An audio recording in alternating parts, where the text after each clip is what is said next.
জাতীয় কৃমিনাশক দিবস আজি অটই।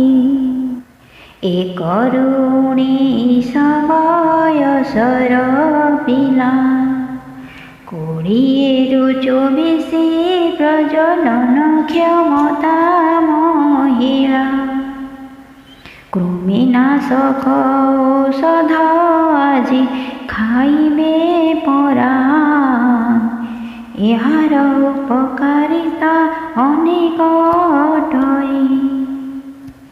দূর ହୁଅଇ ରକ୍ତହୀନତା ଆଉ ଶରୀରରେ ହୁଅଇ ପୌଷ୍ଟିକ ବୃଦ୍ଧି।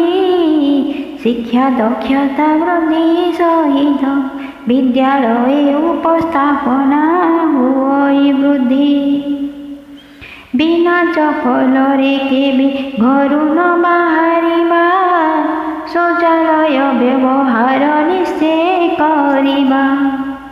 ହାତ ଧୁଆକୁ ନିଶ୍ଚୟ ରଖିବା ମନେ। ଫଳ ଆଉ ପନିପରିବା ସଫା ପାଣିରେ ଧୋଇବା ନିଶ୍ଚୟ। ଏସବୁ ଅଭ୍ୟାସ କଲେ ଭାଇ କୃମିଜନିତ ରୋଗରୁ ପାଇବା ମୁକ୍ତି। ଜାତୀୟ କୃମିନାଶକ ଦିବସ ଆଜି ଅଟଇ।